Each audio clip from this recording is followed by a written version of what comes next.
Cuando final y definitivamente admitimos su existencia en nosotros, aún en forma teórica, y comenzamos a apresar el sentido y la técnica de la salvación, en general no sentimos ninguna atracción natural hacia ese yo, nuestro propio yo. Sin embargo, en la mayor parte de los casos, alcanzado ese punto, dudamos renunciar a nuestra identificación habitual en la que mezclamos nuestra personalidad y la conciencia de nuestro cuerpo. Este es el sentido de lo así llamado real, inspirado por el yo del cuerpo, sirviéndose del miedo, del hambre y el sexo, esos grandes móviles que se expresan por una infinidad de máscaras, que efectivamente desvían nuestra personalidad del yo efectivamente real. Para ella, en esa situación, el vino viejo es el mejor. Para salir de esta zona de hipnosis, es necesario emprender el combate invisible contra el dominio de la ley general, la cual, por la ilusión y en virtud de las normas de la evidencia, nos desaconseja ir más lejos, de franquear el primer umbral, y por el contrario nos invita a regresar a las cosas conocidas, y a tomar nuestras responsabilidades en tanto que miembros activos de la sociedad humana. En regla general, el príncipe de este mundo no actúa brutalmente. Mefistófeles propone sus argumentos, da consejos, para obtener del buscador la decisión de su pleno agrado, de abandonar la pista y volver a una vida razonable y normal. Ciertamente es difícil empeñarse en un combate invisible, que no solo opone al discípulo del esoterismo a todo y a todos, sino también y sobre todo, lo dirige contra sí mismo, contra su propia personalidad. Tal empresa es por cierto muy difícil, pero siempre es posible, porque ella es sumisión a la voluntad de Dios que nos tiende desde nuestra propia profundidad una mano de socorro. Esto nos explica la tristeza de Mefistófeles delante de la debilidad humana, cuando no sabemos oponer a sus consejos una firme resistencia, y al hacer deliberadamente nuestros sus argumentos, le cedemos nuestro talento de oro puro contra la falsa moneda. No hay desechos en la economía del cosmos. El gran universo está organizado sobre el principio de la plena utilización y el pleno empleo. Así, el mal, los sufrimientos, las emociones negativas, la muerte, son utilizados como una especie de engrase sobre los planos inferiores del crecimiento o de la existencia. Sin embargo, tal como se deduce del funcionamiento de las 3 octavas cósmicas, la zona del mal y sus derivados está limitada.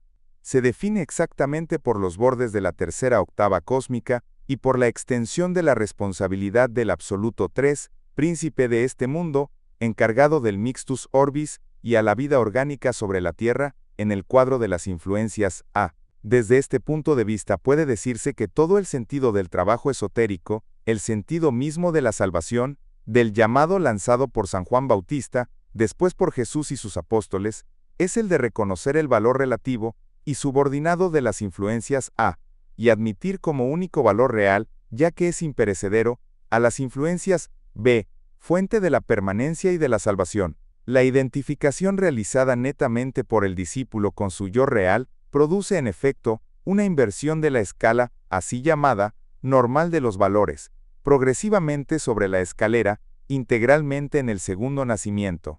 El testimonio de los grandes doctores de la Iglesia ecuménica es formal sobre este punto. Si se reflexiona bien, se percibe un nuevo sentido en la expresión, ellos glorificaron a Dios por su muerte, aplicado conscientemente en la literatura ortodoxa, al suplicio y ejecución de ciertos mártires, comenzando con los apóstoles.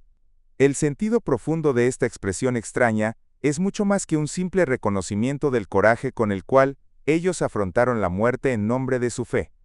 San Simeón dice que habiéndose desidentificado enteramente de la personalidad, ipso facto, del yo del cuerpo, y esto se nos hace inteligible a la luz de lo que hemos dicho antes, el hombre soporta las desgracias, los dolores, la muerte, el mismo martirio, como si esos eventos les fueran extraños. La glorificación consiste así, no en el coraje mostrado en el momento del martirio, sino en la victoria aportada por el hombre sobre sí mismo a favor de Dios, en el curso de esta vida misma. El segundo nacimiento aporta progresivamente al hombre, un poder que finalmente deviene absoluto, sobre su personalidad primero, y después sobre su cuerpo. Para el hombre nacido 2 veces, el cuerpo tiene solo el valor de un instrumento de expresión y de acción, instrumento que abandona a su agrado, que él puede reparar, y también puede prolongar el uso a su voluntad.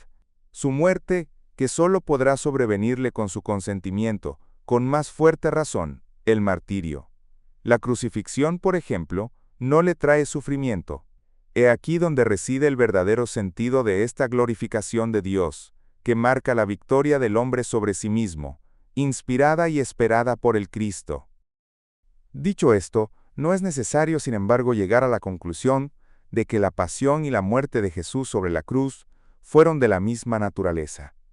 Hijo de Dios, encarnado sobre la tierra como Hijo del hombre, aparecido aquí abajo como Adán, antes de la caula, hombre perfecto, sin tacha, teniendo todos los poderes, Jesús ha aceptado de pleno grado y sustancialmente sus sufrimientos, y la muerte como si él hubiese sido un vulgar pecador. Tal como somos todos, diariamente crucificamos al Cristo en nuestro corazón. Tal es la grandeza de ese sacrificio, fórmula de recambio, dijimos en otra parte, que permitió subsistir a la humanidad y pasar también como mal del ciclo del Padre al ciclo del Hijo, si no en la felicidad, al menos en el sufrimiento. Aquí somos conducidos lógicamente al examen de otro problema fundamental, el del pecado. Ya hemos diseñado, en otra parte, los términos del problema en sus grandes líneas, en el ciclo exotérico de la doctrina. El pecado original debe ser encarado como un error de concepción, admitido por el hombre, y que falsea la base de su conciencia del yo. El resto se deduce lógicamente de aquello. Es así que nos rehusamos a reconocer en el pecado un valor sustancial. El pecado no es más que la expresión, traducida en acto, de un error de concepción, es decir, de una actitud falsa de conjunto, o en particular, frente a tal o cual problema, o cuestión que diariamente surge delante nuestro.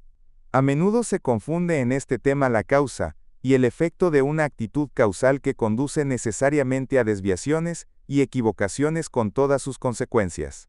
La base del pecado es entonces el error. Es por esto que el pecado puede y debe ser redimido. El medio de redención es simple, pero que difícil de poner en aplicación. Este medio es el arrepentimiento. El arrepentimiento es una toma de conciencia del error que había entrañado el acto del pecado. Y la tradición dice que no hay pecado imperdonable, salvo el pecado sin arrepentimiento. Es importante aprender bien el sentido de lo que acabamos de exponer. No es suficiente equilibrar el acto del pecado por un acto diametralmente opuesto, cuyo efecto anule la tara kármica, pero no puede borrar el pecado. Para que éste desaparezca, es necesario que el acto opuesto no sea solo la consecuencia de una consideración, emanando de los centros intelectual o motor. El arrepentimiento es, como lo hemos dicho, una toma de conciencia sobre el plano del yo. Dicho de otro modo, el verdadero arrepentimiento tiene siempre un carácter emotivo. La máxima tradicional sobre la desaparición del pecado se aplica en todos los casos, salvo en el citado por Jesús, la blasfemia contra el Espíritu Santo. Esto es comprensible. Como el Espíritu Santo es la esencia misma de la conciencia, Él es la última instancia a la cual el penitente puede apelar por el arrepentimiento. Aunque aquí el que blasfema contra el Espíritu Santo rechaza la existencia misma de la conciencia, en consecuencia, del Espíritu Santo, y por ello cae en lo que las Escrituras llaman las tinieblas exteriores. Por ello es que se ha dicho, todo pecado y toda blasfemia será perdonada a los hombres, pero la blasfemia contra el Espíritu Santo no le será perdonada. Cualquiera que hable contra el Hijo del Hombre será perdonado, pero cualquiera que hable contra el Espíritu Santo no será perdonado ni en este siglo, ni en el siglo por venir. Es un pecado eterno. Ya hemos hecho mención de la religión precristiana de los eslavos. Volvamos a ella para exponer la doctrina del mal, tal como está expresada en su teogonía. La idea del mal fue concebida por ellos, no en forma abstracta, sino concretamente, y por así decir, empírica. No habiendo encontrado lugar para el mal en una teogonía providencial, sino que viéndolo actuar en la vida al lado del bien, los eslavos le reconocieron un origen y una naturaleza divina, y lo personificaron bajo el nombre de Chernobog, el dios negro. Es curioso ver cómo los eslavos conciliaron la noción de Chernobog con la de un Dios omnipotente y bueno, creador y maestro absoluto y único del universo. En este espinoso problema de las relaciones del mal con Dios, ellos no admitían ni la concepción dualista irania, basada sobre la igualdad de potencia de Hormuz y de Ahriman, ni la posición judeo-cristiana, en principio monista, pero un poco ambigua, ya que admite en el origen del mal una desviación en relación a los preceptos de un Dios que tiende siempre hacia el bien, dicho de otra forma, una transgresión de la voluntad divina, la que aparece por este hecho, algo limitada. Y en efecto, el nombre de Satán, que nos viene del Antiguo Testamento, significa el atravesado, adversario, enemigo, y no más Satanael, primer engendrado. Aunque los eslavos atribuían a Chernobog un campo de acción limitado expresamente al dominio colocado bajo la autoridad del Hijo de Dios, Svarogich, y ellos afirmaban que el Dios Supremo no admitía ni reconocía el mal, ya que el mal existe de hecho, Dios no lo ve ni le habla. Porque según ellos, la irradiación directa del Dios Supremo no alcanza a la tierra. Así, la estatua colocada en el templo de Chetine, Stettin, provista de 3 cabezas sobre el mismo cuerpo, y simbolizando a la del Dios Supremo, llamado Triglav, 3 cabezas, o Tribog, 3 dioses, tenía los ojos y las bocas cubiertas con bandas de oro. Según la interpretación de los adivinos y de los padres, las bandas de Triglav significan que el Dios Supremo no quiere ver los pecados humanos, y que Él los deja pasar en el silencio como si Él ignorase su existencia. Tal concepción armoniza muy bien con el postulado inicial de los eslavos, según el cual el Dios Supremo solo se ocupa de lo celestial, y su irradiación directa no alcanza la tierra para nada. Ciertamente tradicional, esta concepción representa una acentuada tentativa en la historia del pensamiento humano, de conciliar el principio de la bondad con la presencia del mal en el mundo. La antigua religión de los eslavos, rigurosamente monoteísta, es poco conocida y poco estudiada, a pesar de que despierta un cierto interés. Podría sostenerse que bajo más de un aspecto, se aproxima con ventaja al cristianismo más que cualquier otra religión antigua.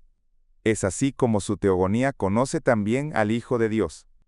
Su concepción del mal, de Chernogov, permite suponer que en esa época existía entre ellos una tradición esotérica, comprendiendo bajo una u otra forma elementos de la gnosis, conocimiento de las 3 octavas cósmicas, enmascaradas para el exterior por imágenes y símbolos. Numerosos espíritus, en el seno mismo del cristianismo, atormentados por el problema del mal, presintieron visiblemente el poder del absoluto 3, pero no teniendo una versión correcta ni de su origen ni de su misión, ni de los límites de su autoridad, ellos llegaban hasta especular que el mundo había sido creado por el diablo. Ya hicimos alusión a estas tesis, cuyas variantes enseñaban que si el mundo había sido creado por Dios, este Dios era sino malintencionado, al menos limitado en su potencia, o aún incompetente. Esto fue el comienzo de las numerosas herejías en los primeros siglos de nuestra era, cuyo eco se encuentra en la Edad Media. El grado de revelación no permitía en la época reunir los elementos que conducían a la solución del problema. Falta entre ellos, especialmente, el conocimiento del sistema de las 3 octavas cósmicas. Una peligrosa imaginación colmaba entonces las lagunas.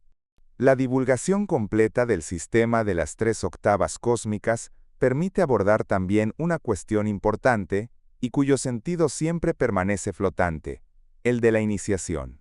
La noción corriente de iniciación se encuentra definida en los siguientes términos: ceremonias por las cuales se era admitido en el conocimiento de ciertos misterios en las religiones antiguas, y que acompañan hoy en día la admisión en las diferentes sociedades secretas. Esta definición comprende entonces 2 significados distintos. Uno sobre la iniciación a los misterios de la antigüedad. El otro, las ceremonias de iniciación en las distintas sociedades secretas actuales llamadas iniciáticas. No sabemos nada de cierto en lo que concierne a las iniciaciones en los antiguos misterios. Se habla del rol que los misterios jugaban en la vida pública y privada del mundo antiguo. Pero en lo que concierne a los misterios mismos, a su contenido esotérico, estamos muy mal informados. Los autores antiguos, cuando llegaban a citar los misterios en sus obras, se detenían allí. Algunos de ellos explicaban su silencio diciendo que una consigna de mutismo absoluto les había sido impuesto en el curso de la misma ceremonia de iniciación. Algunas imágenes, ciertos monumentos de arte, algunos mitos, los fragmentos de ciertos cultos, nos permiten formular la hipótesis que el contenido de los diferentes misterios de la antigüedad comportaban un tema común en su esencia. En el lenguaje de nuestra tradición lo definimos como el misterio de la promesa, es decir, como una proyección sobre el mundo antiguo en el corazón del ciclo del Padre, de la redención prometida en el ciclo futuro, el del Hijo. No nos detengamos en los términos que aportamos, acabamos de decirlo, en el vocabulario de nuestra propia tradición. Se trata allí de una evocación en la que ni los términos exactos empleados en la época, ni su significación precisa nos ha llegado. En el curso del ciclo del Padre, la gnosis divina era revelada a los iniciados bajo la forma del misterio de la promesa que encuentra su significación en el misterio de la realización de Jesucristo. Es claro que la razón de ser del misterio de la promesa, misterio de una esperanza, alcanzada su realización, entonces desaparece. En consecuencia es inútil lamentarse por la desaparición de los antiguos misterios, cuyo contenido esotérico es superado por el cristianismo. Las investigaciones que tienden a restituirlos solo tienen un interés académico, tanto más que el cristianismo, al menos en su forma original, representa en sí mismo una divulgación, una puesta al día de las verdades y de una técnica de trabajo sobre sí, enseñadas en el misterio de la promesa, que permitiría a la élite espiritual en el momento del advenimiento del Cristo constituir equipos de vanguardia del naciente cristianismo, adaptándose al hecho del misterio de la realización. Así se comprenderá sin dificultad que en el curso del cristianismo histórico, los misterios tuvieron y tienen siempre por tema, no más la promesa, realizada ya por Jesús, sino la realización por nosotros, de nosotros mismos y en nosotros mismos del hombre nuevo, del verdadero cristiano, según el modelo dado por nuestro Señor. En el presente se trata entonces no solo de la fe y de la esperanza como antes, sino además, tal como ya lo hemos indicado muchas veces, de la gnosis y del amor verdaderos.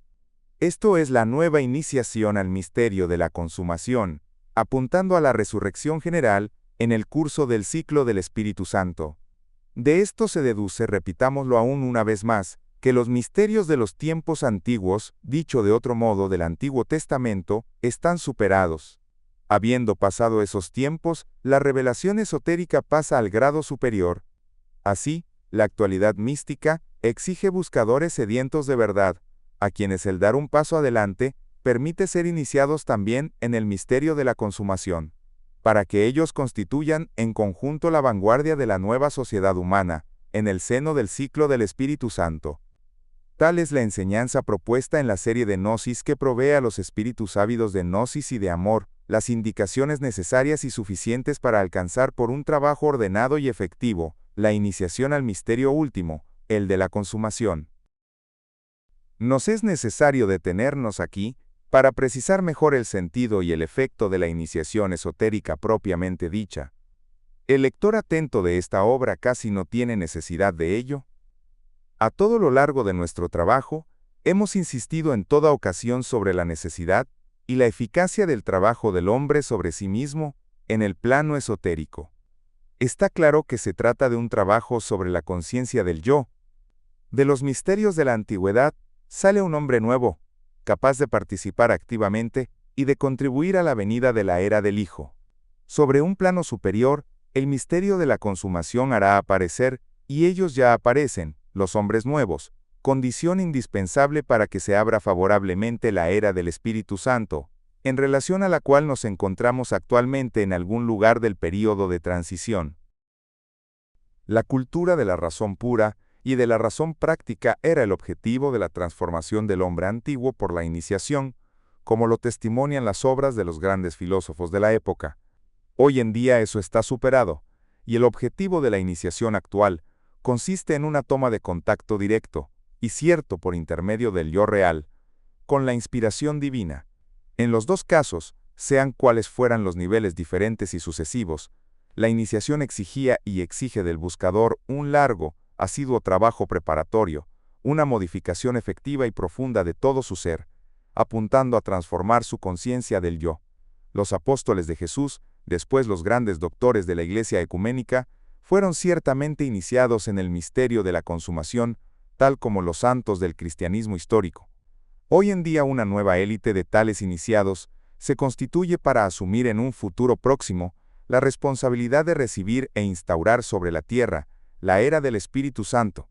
Esta élite será formada por hombres nacidos dos veces, hombres interiores, dicho de otra forma, profetas y apóstoles. Esto no debe sorprender al lector.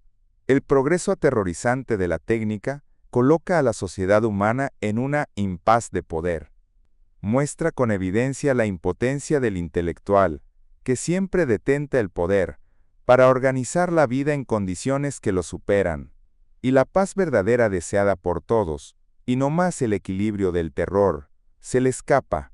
Únicamente los hombres nuevos, de un nivel de conciencia superior, el del yo real, de esencia divina, podrán hacer frente con éxito a los problemas de la vida, de más en más insolubles en las condiciones actuales, y poner las cosas nuevas en sus nuevos lugares.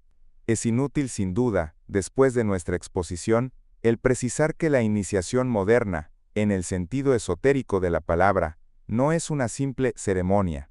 Que la ceremonia de esta iniciación no se produce más como antes, y esto se comprende, sobre el plano y con rituales humanos. El iniciado moderno, ciudadano prefigurado del ciclo del Espíritu Santo, sale después del segundo nacimiento de la obediencia del Absoluto 3, para ser recibido, tal como el Hijo pródigo, en el seno de la alianza del amor, en la que Jesús es primer nacido, y el jefe. La ceremonia subsiste en la iniciación moderna. Pero ella se produce, repitámoslo, sobre el plano suprasensorial. Sin embargo real, ella confirma al iniciado en una nueva dignidad, adquirida por un trabajo que lo lleva delante de la gracia divina, quien desde el trasfondo de sí mismo, lo tiene bajo su presión. Esta ceremonia de iniciación no se produce sobre el plano material visible, por la siguiente razón, que es muy clara, es porque por ella, el iniciado pasa en espíritu del reino de este mundo, a aquel que no es de este mundo. Participa así en las notas superiores de la segunda octava cósmica, el reino del Cristo. No nos queda más que decir algunas palabras sobre el tema del segundo término de la iniciación, antes citado, relativo a las ceremonias de admisión en las diferentes sociedades secretas de hoy en día. Dejamos a los especialistas el cuidado de proceder a un análisis crítico de su valor esotérico. La tradición de la ortodoxia oriental no conoce sociedades secretas iniciáticas como aquellas a las cuales la definición citada hace alusión y tal como se las encuentra en Occidente. Sin embargo, desde hace algún tiempo, una literatura debida no más a los adversarios de esas sociedades, sino producido por ellas mismas, se encuentra extensamente difundida. No queremos adelantar sobre este tema, más que un solo señalamiento en un punto que ha retenido particularmente nuestra atención. En lo que se divulga sobre las tradiciones y los rituales, el acento es puesto no sobre la tradición surgida del rey David, sino de la legada por su hijo, el rey Salomón. Las causas históricas de este fenómeno podrían sin duda ser establecidas. Pero esto supera el cuadro de nuestra obra. Capítulo 13. El rol de la doctrina de las tres octavas cósmicas, en la ciencia esotérica es análoga a la de la tabla periódica de los elementos de Mendeleev en química y en física, del sistema heliocéntrico de Nicolás Copérnico en astronomía, finalmente de la doctrina de los tipos históricos civilizadores de Danilevsky en la ciencia histórica. En otros términos, el sistema de las tres octavas cósmicas permite introducir en la gnosis una clasificación natural, en lugar de agrupar los hechos y las ideas, sea artificialmente, sea al azar o mejor aún, al agrado del autor. Así se encuentra cumplida la condición esencial de todo estudio científico positivo, que el plan de estudios corresponda a la estructura del objeto estudiado. La doctrina de Danilevsky, de la que vamos enseguida a diseñar lo esencial, es susceptible de transformar la historia, sustituyendo un montón de hechos, sin conexión aparente por un sistema lógico y ordenado. Solo tal sistema permite apresar el sentido íntimo del proceso histórico, tanto en su conjunto como en todas las ramas de la historia. De ello se deduce que es posible estudiar los fenómenos aislados de la historia, en sus relaciones con la evolución del conjunto de ésta, en otros términos de considerar los hechos, no más en un vacío, sino en su contexto histórico orgánico.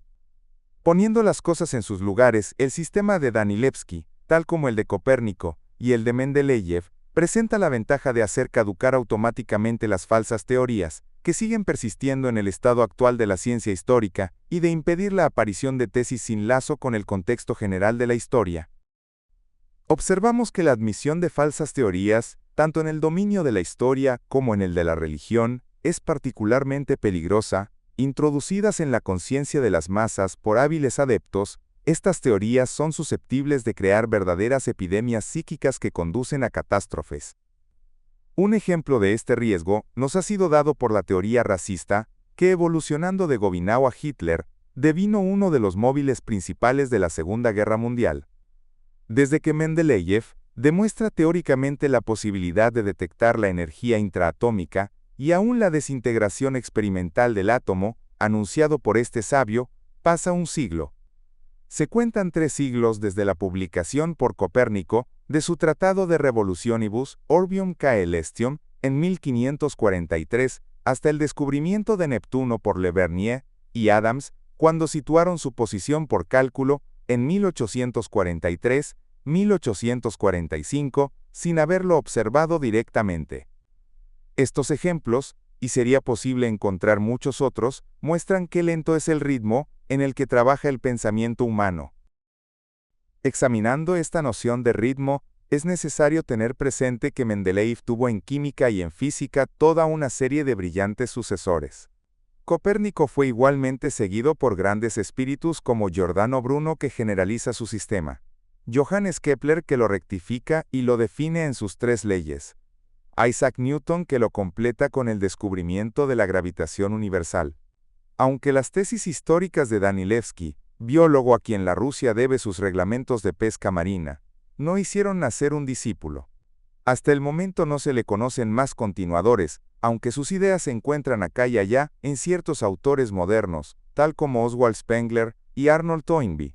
Sin embargo, la doctrina de Danilevsky ofrece las bases de una clarificación lógica, y abre así el sendero a una comprensión de los fenómenos históricos, tal como los sistemas de Copérnico y Mendeleev abrieron los caminos de la inteligencia en sus respectivos dominios. Es sobre este punto que la doctrina de Danilevsky interesa a la ciencia esotérica. Colocándola en nuestro estudio al lado de las 3 octavas cósmicas, podemos aprender mejor en su conjunto la evolución de la humanidad terrestre. Esto es para nosotros del más alto interés, porque con la rápida aproximación de la era del Espíritu Santo, en la cual lo reafirmamos, todo debe ser expuesto a la luz del día, no solo aprendido y registrado, sino también comprendido. En el período de transición estamos llamados a salir del caos de nuestras representaciones constantemente fragmentarias y a veces francamente falsas, a propósito de la evolución de la vida orgánica sobre la Tierra. Sobre este punto, son indispensables ideas netas para que podamos orientar nuestros esfuerzos conscientes, para una armonización del contenido interior de las notas La, Sol y Fa, de la segunda octava cósmica, que representa esta vida orgánica. Y como la evolución prevista del conjunto de estas 3 notas dependen directamente del hombre, es decir, de la humanidad entera, nos es absolutamente necesario marcar el punto de partida. Conocido este punto, él debe permitir determinar en qué sentido esta evolución puede, de allí en adelante, ser orientada para ir a la vanguardia de la nueva era, y por ahí, hacia la resurrección general, su coronamiento. El tema del presente capítulo es entonces definir el punto de la posición actual. En el capítulo siguiente nos esforzaremos en indicar los medios prácticos de orientar nuestros esfuerzos en la misma dirección de la meta a alcanzar. Danilevsky publica su doctrina hace ya casi un siglo. Hubo 6 ediciones en 25 años. Después, sin continuador, el autor fue olvidado. Hoy en día se lo vuelve a descubrir. Danilevsky parte de la constatación que la subdivisión clásica de la historia general en períodos, antigua, medieval, moderna, etc., no es natural. Es que la evolución de los diferentes pueblos no es sincrónica.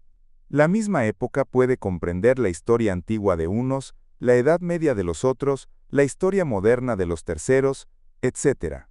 Para ser natural, el sistema de la clasificación debería primero agrupar los pueblos en su relación de pertenencia a las mismas civilizaciones, y solo enseguida, en el interior de cada grupo, exponer la historia según las diferentes fases de desarrollo, y como no existe civilización universal, las actuales subdivisiones de la historia general no parecen lógicas. Sin una neta distinción entre los grados de evolución histórica de una parte y los tipos de esta evolución por otra, una clasificación natural de los fenómenos históricos es imposible. Danilevsky dice claramente: las diferentes formas de la vida histórica de la humanidad, como las diversas formas de la flora y de la fauna, así como las fuerzas del arte y la de las lenguas, como finalmente la manifestación del espíritu mismo, tienden hacia la creación de diversos tipos del bien, de la verdad y de lo bello en forma independiente, y no podrían ser encaradas como proveniendo el uno del otro. No solo se modifican y se perfeccionan en el tiempo, sino que también se distinguen en relación a los tipos humanos, portadores de las diversas civilizaciones. Por esta razón no es más que en los límites del mismo tipo de cultura, es decir, en el cuadro de la misma civilización, que es posible distinguir esos estados de evolución histórica que se define por los términos historia antigua, historia de la Edad Media, época moderna y contemporánea. Así, esta última clasificación aparece como funcional. Lo esencial es distinguir diversos tipos históricos civilizadores, en otros términos, reconocer diversos desarrollos originales e independientes sobre todos los planos: político, social, religioso, de costumbres, científicos, artístico, industrial, etc. Por ejemplo, a pesar de la muy grande influencia ejercida por Roma sobre los estados germanos-romanos, o puramente germánicos que surgieron de sus ruinas, ¿puede verdaderamente decirse que la historia de Europa no es más que la continuidad y el desarrollo progresivo de los elementos del mundo romano desaparecido? Si se examina, no importa qué dominio de la vida, se encontrarán allí por todas partes nuevos elementos. La religión cristiana toma el carácter papal, y aunque el obispo de Roma tomó también paralelamente el título de papa, el papado tal como nosotros lo conocemos, solo se constituye en la época germano-romana, abandonando así su sentido primitivo.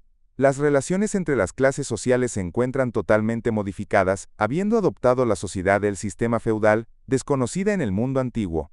Los modos, además los jefes de la nueva sociedad, les fueron subordinados en los asuntos laicos, tal como fueron sometidos al Papa en los temas religiosos. Sin embargo, ese ideal, él también, nunca fue realizado después de Carlomagno y los emperadores germánicos a pesar de sus pretensiones. De hecho, solo fueron monarcas feudales, como los otros, como los reyes de Francia e Inglaterra, a los cuales pronto debieron ceder en potencia. La ciencia agonizante adopta la forma escolástica que no puede de ninguna manera ser considerada como la continuidad de la filosofía antigua, ni como de los sistemas teológicos de los grandes doctores de la Iglesia ecuménica. La ciencia europea pasa a continuación a las exploraciones positivas de la naturaleza, de la que el mundo antiguo no había dado ejemplos. La mayor parte de las ramas del arte, especialmente la arquitectura, la poesía y la música, tomaron en relación a la antigüedad un carácter totalmente distinto. La pintura de la Edad Media persiguió igualmente sus propios objetivos, distinguiéndose por su carácter idealista y descuidando también en demasía la belleza de las formas.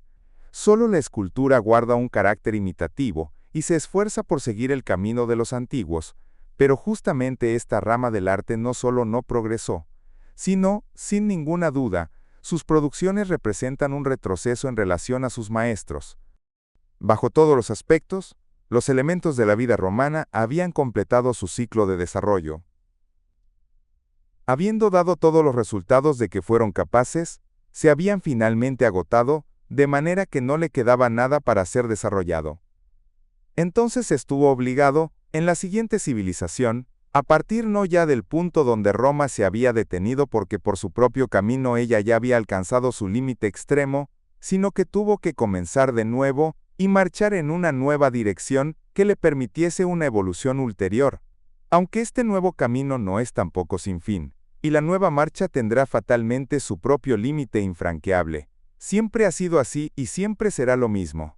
El pueblo llamado a fundar una nueva civilización deberá, a su turno, encontrar un nuevo comienzo y marchar hacia una nueva dirección. El progreso consiste entonces, no en que se marche siempre en el mismo sentido, sino en que todo el campo de actividad histórica de la humanidad es atravesado por todas las direcciones posibles. Es en efecto así que se ha manifestado hasta el presente. En la época en que Danilevsky escribía su obra, ciertamente dominaban ciertos clichés, generalmente admitidos por la ciencia. Por ejemplo, se estimaba que la civilización china, y en gran medida la civilización hindú, habían caído en una especie de coma, cuya culminación aparecía como fatal. Aunque no solo la China y la India, sino también todo el Oriente se encuentra actualmente sobre el camino del Renacimiento, y progresan sobre este camino a una cadencia que se acelera. El Renacimiento del Oriente comienza un siglo y medio antes de la publicación por Danilevsky de su doctrina en su propio país, en Rusia, por la reforma de Pedro el Grande.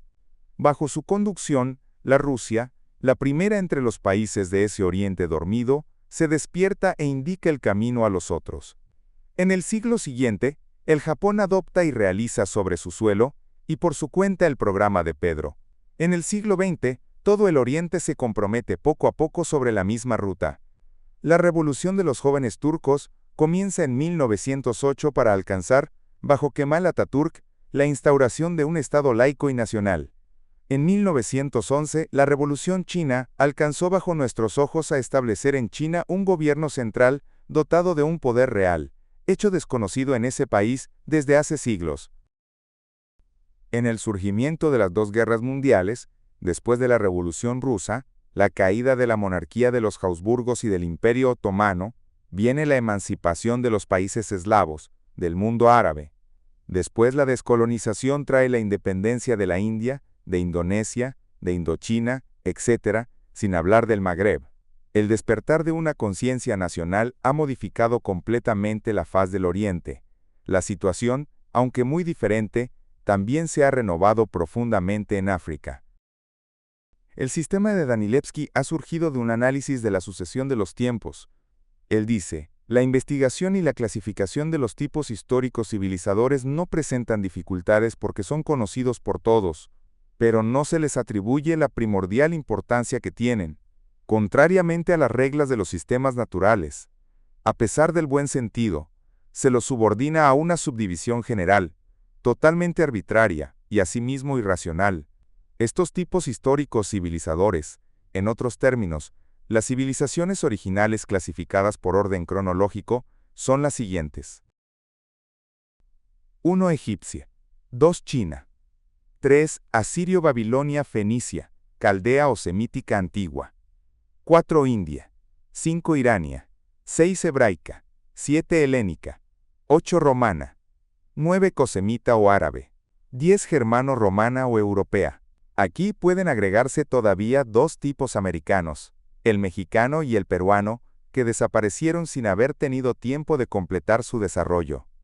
Solo los pueblos creadores de estas civilizaciones pueden ser considerados como los agentes constructores en la historia de la humanidad.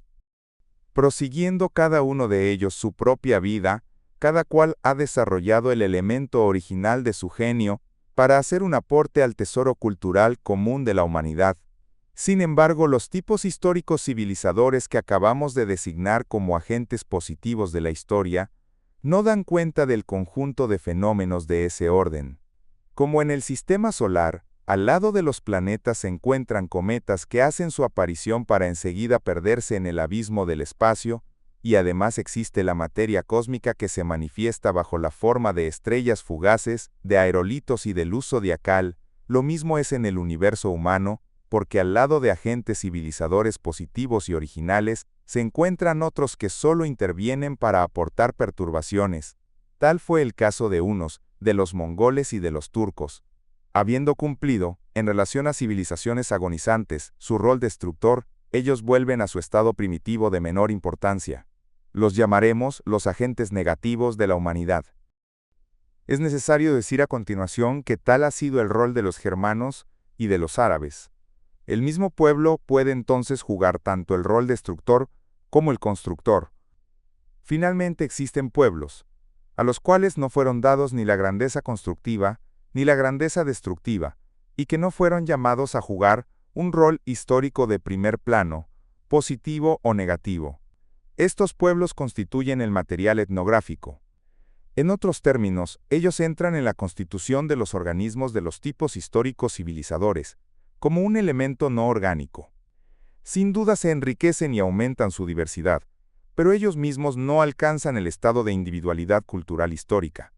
Tales son, por ejemplo, ciertas tribus finesas y numerosos otros elementos de menor importancia. Por otra parte, igualmente se ven pueblos que forman tipos históricos civilizadores caer en ese estado de material etnográfico. Ellos se encuentran entonces en estado de descomposición, a la espera de un nuevo principio formador que los incorpore a un nuevo tipo civilizador, mezclándolo con otros elementos. Tal fue el caso de los pueblos que antes habían constituido el Imperio de Occidente. Así, tres roles históricos pueden ser jugados por el mismo pueblo, sea el rol constructor de un tipo histórico civilizador, sea el rol destructor, el de flagelo de Dios que abata las viejas civilizaciones agonizantes, sea el de grupo que contribuye a las metas de otros pueblos en calidad de material etnográfico, y agregamos nosotros, a veces como elementos catalizadores. El sistema de Danilevsky procede de un análisis de la sucesión de los tiempos, a continuación del cual rechaza en conjunto lo que se llama el hilo único de la evolución de la humanidad. Sin embargo, es posible ordenar en otra forma los resultados obtenidos por él en ese análisis. Parece más natural reconocer primero, en el presente, los diversos tipos históricos civilizadores cuyo conjunto forma la humanidad actual, para enseguida estudiar paralelamente la historia de cada uno de estos tipos según su método.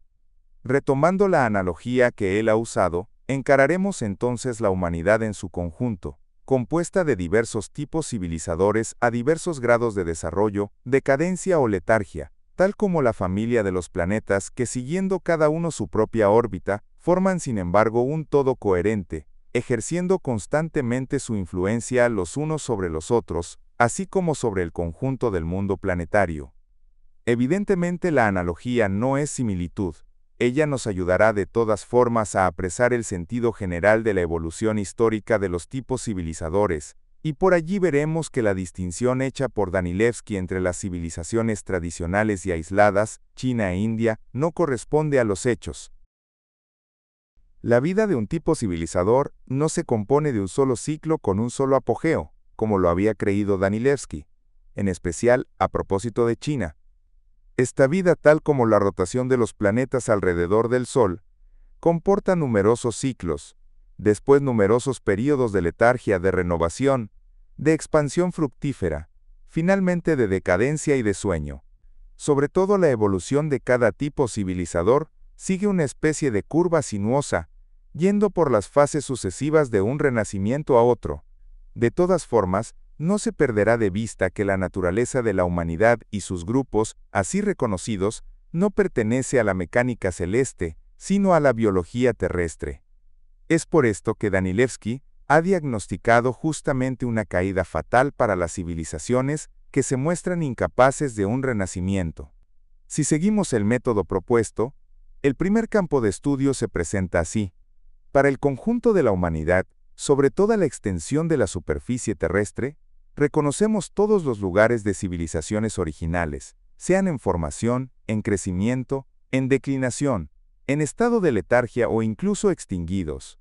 Enseguida agruparemos los pueblos grandes y pequeños pertenecientes a cada una de esas civilizaciones para estudiar la historia de cada tipo así determinado, y examinar no solo sus vicisitudes como es de uso, sino igualmente su edad actual, sus posibilidades de un nuevo renacimiento, en otro caso el ritmo de su declinación. En la analogía que hemos adoptado, estos tipos civilizadores serían semejantes a los planetas, siendo dado que la mayor parte de los planetas del sistema solar tiene uno o numerosos satélites, mientras que los planetas pequeños, cuyo número es considerable, no lo tiene. A título indicativo, y no limitativo, desde ya podemos dar una lista de los principales grandes tipos civilizadores originales que existen hoy en día. 1. De raza negra, uno o numerosos pueblos salen de la letargia. 2. De raza marrón, el mexicano y el peruano, que están en los primeros movimientos hacia el renacimiento. 3. Árabe. 4. Chino. 5. Hebraico, al comienzo de su nuevo renacimiento. 6. Indio. 7. Iranio. 8. Helénico. 9. Eslavo helenístico, en pleno renacimiento. 10. Romano-germano, en pleno desarrollo marcando de todas formas algunos signos de decadencia. 11. Norteamericano, en camino de formar un nuevo tipo civilizador original, etc. Tal sistema de clasificación presenta la ventaja que permite precisar las nociones de cultura y civilización que a menudo se prestan a confusión. Por cultura comprendemos todo lo que sobre el plano psíquico y moral pertenece propiamente, y en forma original al conjunto del tipo civilizador, siendo dado que en el interior de cada grupo, cada pueblo asociado, es portador de una cultura específica que entra como componente del contenido cultural del tipo histórico civilizador. Tal forma de ver atribuye a cada pueblo, grande o pequeño, su valor histórico, por el hecho que reconoce el carácter irreemplazable de su genio cultural. De ello resulta que el progreso moral surge necesariamente de la evolución cultural de la humanidad. Por civilización entendemos el conjunto de los resultados obtenidos por el progreso de la técnica, tomando esta noción en su sentido más amplio. De lo que antecede se deduce que el elemento específico de la cultura permanece siempre nacional. Una cultura internacional no existe, y no puede existir. Por el contrario, la civilización, en el sentido definido anteriormente, tiene una tendencia natural a devenir internacional en el curso de su desarrollo para, al final, abarcar el mundo entero. Dicho esto, se comprenderá que toda política de asimilación forzada no es más que una tentativa de violar la naturaleza. Pero tampoco es necesario creer que la originalidad de los tipos históricos civilizadores por este hecho se oponen los unos a los otros. Al contrario, y asimismo como las propiedades específicas de cada nacionalidad enriquecen el tipo civilizador al que pertenecen, del mismo modo la originalidad de los tipos concurren en principio a la formación de un todo cultural armonioso y coherente perteneciente a la humanidad en su conjunto. La prueba de esto es que a pesar de la hostilidad que reina de hecho, demasiado a menudo, en las relaciones entre tipos históricos civilizadores, no se podría, sin empobrecer el tesoro cultural de la humanidad, suprimir el aporte hecho, o hacer, por cada uno de ellos. Remarquemos al pasar que el hecho expuesto en el presente capítulo confirma bajo un nuevo aspecto lo bien fundamentado de nuestra definición de la cultura y de la civilización propuesta anteriormente.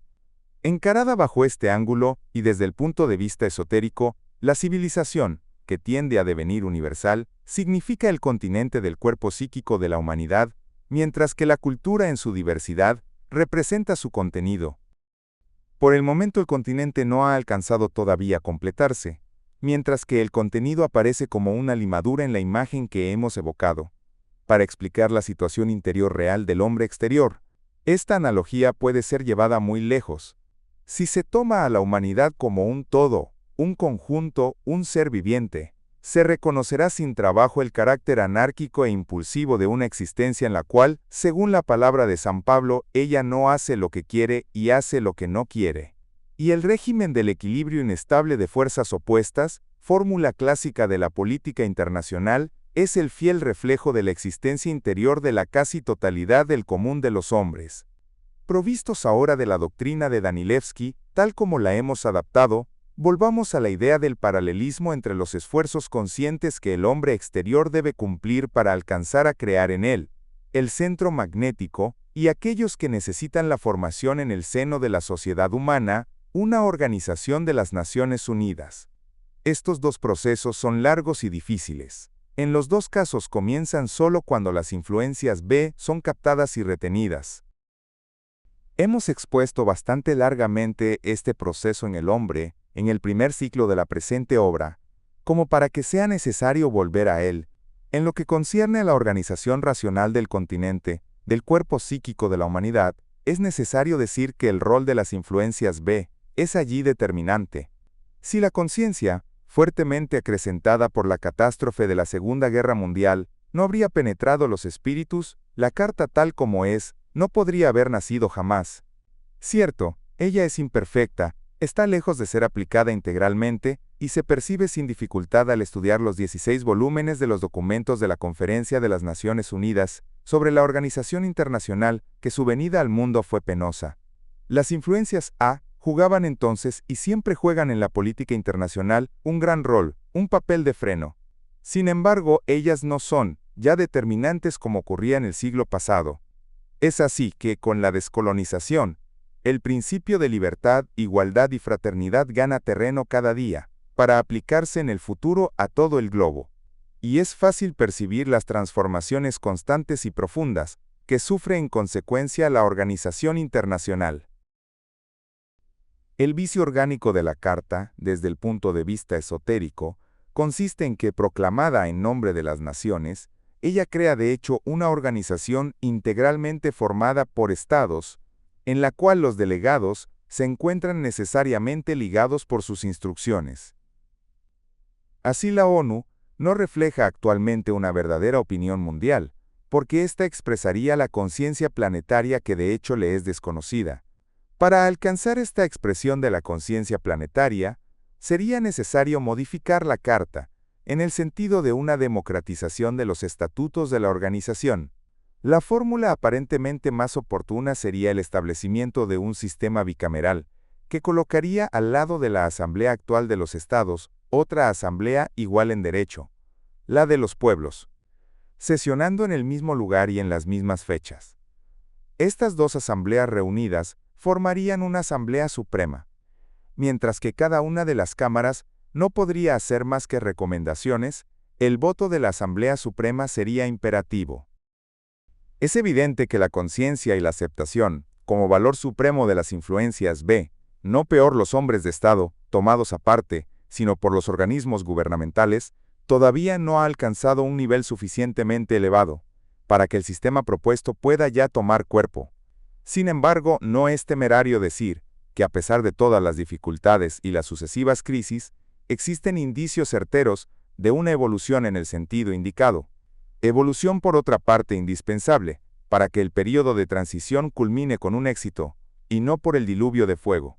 Lo que antecede y el lector lo comprende, aparta los detalles y no constituye más que un esbozo, a grandes trazos de las condiciones esenciales para que se constituya, de manera esotéricamente válida, ese continente del cuerpo psíquico de la humanidad tomada como ser viviente, tal como lo hemos determinado antes. Problema sustancial que debe ser obligatoriamente resuelto en el curso de los decenios más próximos. Paralelamente, los esfuerzos deben ser desplegados en el dominio del contenido. Sobre este punto esencial, solo la aparición del hombre nuevo de en medio de todos los tipos históricos civilizadores presentes, tales como antes los hemos esbozado, permitiría llevar esa tarea a buen término. Es necesario decirlo, ese tipo de hombre comienza ya a hacer su aparición entre las jóvenes generaciones que suceden a aquella surgida de la anarquía psíquica engendrada por la Segunda Guerra Mundial. Mientras pasa el tiempo, esfuerzos y tiempo conscientes son necesarios para que crezca el pan nuevo. Porque dentro de 2 o 3 generaciones, los problemas del continente y del contenido ya deberán estar resueltos aunque más no sea que en grueso. La visión de Danilevsky era justa. Rechazando en su conjunto el hilo único de la evolución histórica, apresaba con singular clarividencia que el verdadero sentido, esotérico, diríamos nosotros, del progreso, consiste no más en una marcha constante en el mismo sentido hasta el infinito, sino en el recorrido por la humanidad de su campo de actividad histórica, en todas las direcciones posibles. Hoy en día, un siglo después de esta visión de genio, podemos agregarle un complemento para introducirla valederamente en la actualidad esotérica. Danilevsky concibe la evolución de los tipos civilizadores como un fresco del pasado. Debemos intentar transponer sus concepciones en una proyección sobre el futuro. Para ello es necesario en primer lugar definir la situación presente. El proceso está en curso. Se puede prever en un futuro próximo el despertar de todos los tipos históricos civilizadores, formando en su conjunto la nota La de la vida orgánica sobre la Tierra, constituida ella también por una octava principal, y 2 octavas laterales. Dentro de los esfuerzos sinérgicos, conscientes y continuados, los hombres de estado de mañana, formando un colegio de precursores, surgido del conjunto de los tipos civilizadores, podrían y deberían crear las condiciones deseadas para que la era del Espíritu Santo se pueda establecer efectivamente entre los humanos y sobre la tierra. Si el diseño de esta imagen del futuro posible se define más y más claramente de la bruma del siglo por venir, todavía es necesario indicar las medidas prácticas que permitirían a esta imagen convertirse en realidad. Importa determinar los primeros pasos a dar en ese sentido, los otros serán más fáciles de cumplir. Incontestablemente se trata de una vasta acción a emprender sobre el plano de las influencias B. Para este fin, es indispensable cambiar el sentido de orientación de los actuales esfuerzos, colocando el acento no más sobre el dominio de las influencias A, sino sobre el de las influencias B.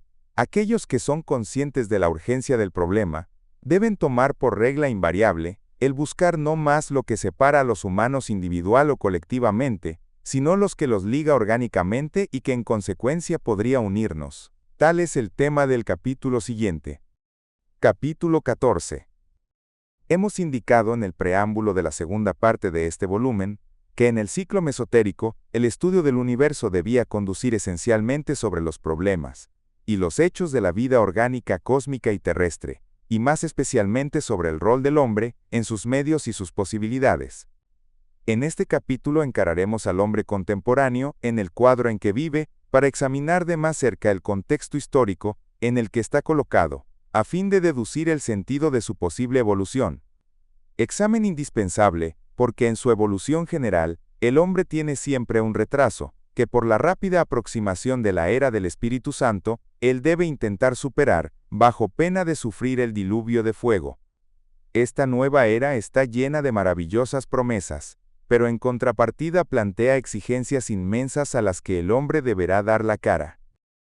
Desde este encuadre procederemos a observar el panorama, lo que nos permitirá esbozar tan sintéticamente como sea posible en su sentido esotérico, el cuadro de la evolución histórica de la que somos testigos.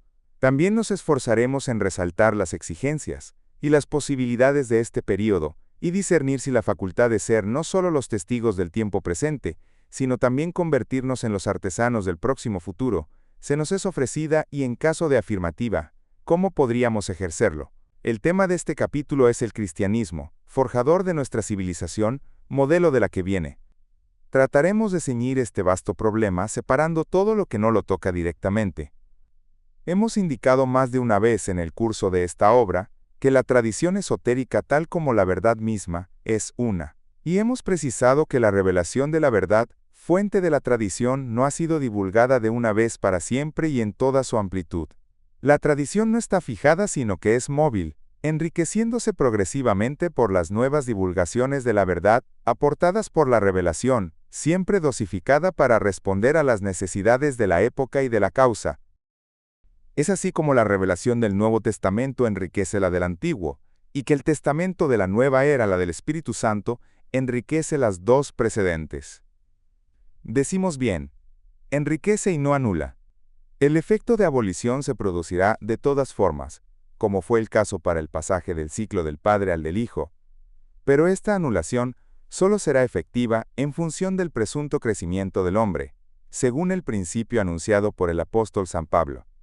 Cuando era niño, hablaba como un niño, pensaba como un niño, razonaba como un niño. Cuando devine hombre, he dejado lo que tenía de niño. Es bajo este ángulo que trataremos de examinar la situación en la cual nos encontramos ahora, apresar los problemas de mañana, para determinar los medios propios de resolverlos.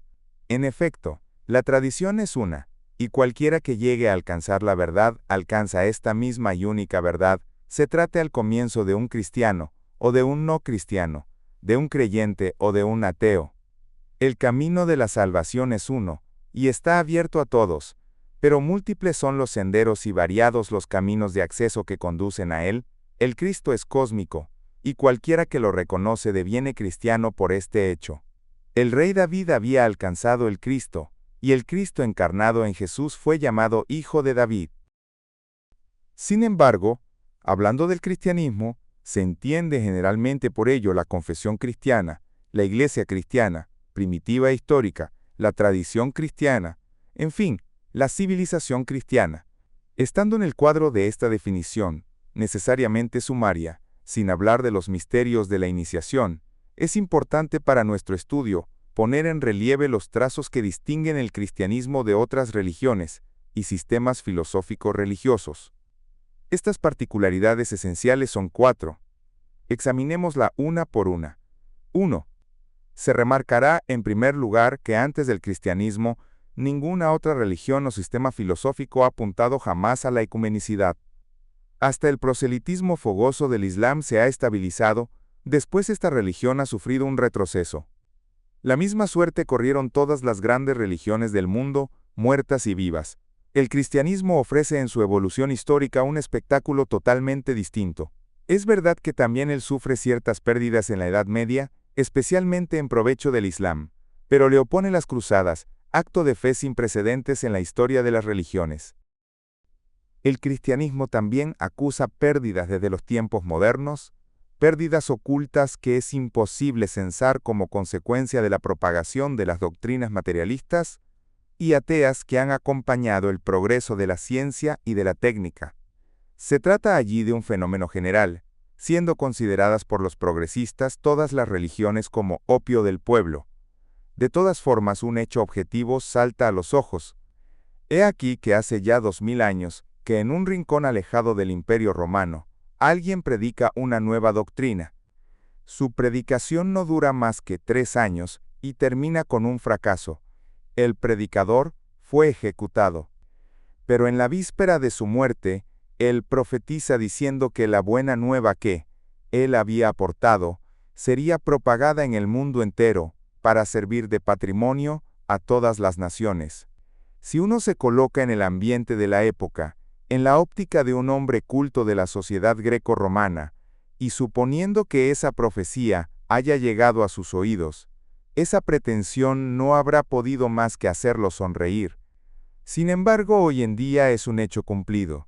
El Evangelio está traducido a más de 600 lenguas, y cada uno lo puede adquirir por un precio módico, sino obtenerlo gratuitamente en todas las partes del globo, aún en los lugares más alejados de la Palestina, y que eran desconocidos para el antiguo mundo mediterráneo.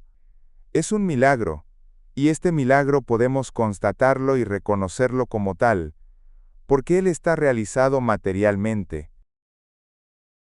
2. La importancia de este hecho es enorme, aunque pase casi desapercibido. Aunque la marcha del Evangelio a través del mundo se dobla con un fenómeno paralelo que constituye una segunda particularidad, a la que tampoco se le presta toda la atención que merece. La hegemonía que la Europa ha ejercido durante un siglo sobre el mundo entero y su colonialismo ha permitido a la civilización europea expandirse por todo el globo, de manera que toda persona culta de cualquier raza, clase social, sexo o religión a la que pertenezca, participa de esta civilización. En efecto, la enseñanza está organizada en todas partes según modelos europeos. Además, guardada toda proporción, por supuesto, los modos de pensar, y hasta los de vivir, progresivamente adoptan en el mundo entero las normas europeas, y las escalas de valores elaboradas durante siglos por el espíritu europeo. Aunque la civilización europea es esencialmente cristiana, en general nadie se preocupa de constatar cómo nuestra manera de ver, de pensar, de juzgar, está dominada y también impregnada por las máximas del Evangelio. Esta participación universal en una civilización de esencia cristiana y la extendida adopción de los criterios morales instituidos por esta misma civilización constituyen en el plano planetario una especie de denominador moral común y subyacente. Él se expresa por un lado con la aparición de lo que se llama actualmente la opinión mundial, y por otra parte, después de numerosas tentativas infructuosas en el curso de los siglos pasados y el presente, por el equilibrio de fuerzas y después de la firma en 1945, en San Francisco, de la Carta de las Naciones Unidas, agrupando al comienzo 45 firmantes. Esta organización cuenta actualmente con más de 100, y está llamada a englobar mañana toda la población terrestre, ya que la idea de una disolución de las Naciones Unidas, a pesar de todas las imperfecciones de este joven organismo, ha devenido impensable. 3. Esta ecumenicidad del cristianismo, bajo su forma psíquica y material, no se limita a ello.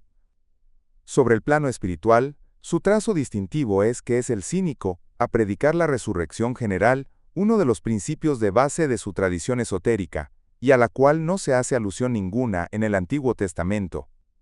4. Finalmente, la cuarta particularidad del cristianismo es el amor, alfa y omega de la doctrina cristiana.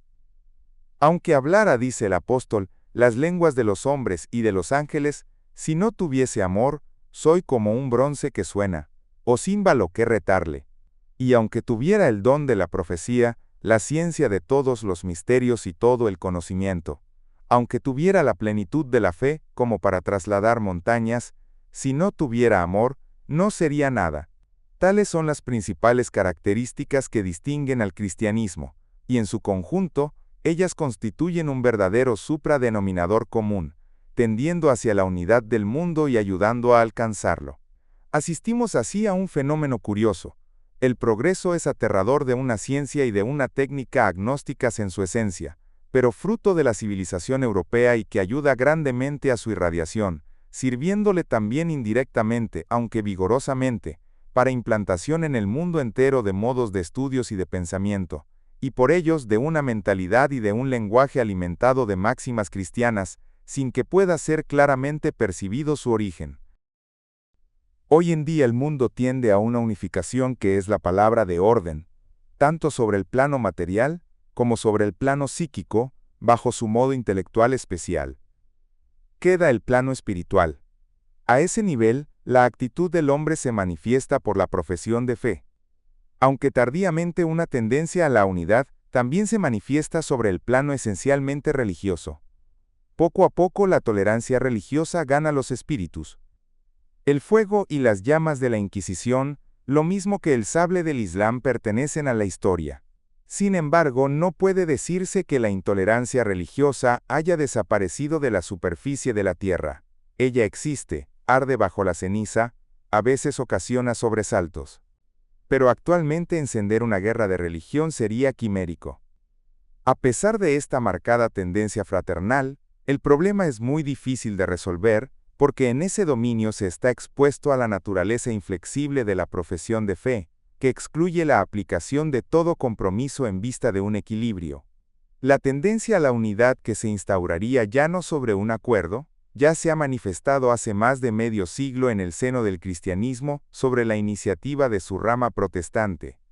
Lentamente esta idea ha progresado tanto, que en la hora actual, el estudio de una posibilidad de unión de las iglesias cristianas está a la orden del día. Es conocido que esa unión es deseada por todo el mundo cristiano desde el gran cisma de 1054, aunque los intentos para su realización práctica han fracasado sistemáticamente uno después del otro. La causa profunda, espiritual, poniendo aparte todas las consideraciones políticas u otras, tiene su fuente en la misma naturaleza de la profesión de fe. La Iglesia ortodoxa no admite la evolución del dogma habiendo fijado según ella, en los 7 concilios ecuménicos. Se refiere a ellos y conserva inmodificados los términos del símbolo de los apóstoles. Credo. Por el contrario, la Iglesia romana admite la evolución dogmática. Bajo la inspiración del emperador Carlomagno, ha introducido en el 8º artículo del credo, concerniente al Espíritu Santo, el célebre agregado del filioco. Además de 7 concilios verdaderamente ecuménicos y reconocidos como tales, ella admite 13 más, lo que lleva a 20, el número total. Sin mencionar otras divergencias que son, si no esenciales, al menos sustanciales.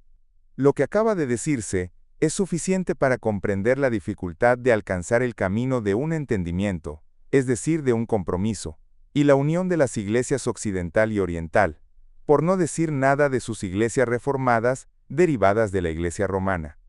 Un intercambio entre las dos iglesias, por ejemplo, sobre una fórmula como, nosotros les concedemos sobre el filioco, y en compensación concédanos sobre la Inmaculada Concepción, es en efecto impensable. Porque se trata allí de la profesión de fe, y no de razonamientos intelectuales. En efecto, o bien se cree, o bien no se cree. Y una transacción de ese género no sería más que una demostración evidente de que no se cree en nada.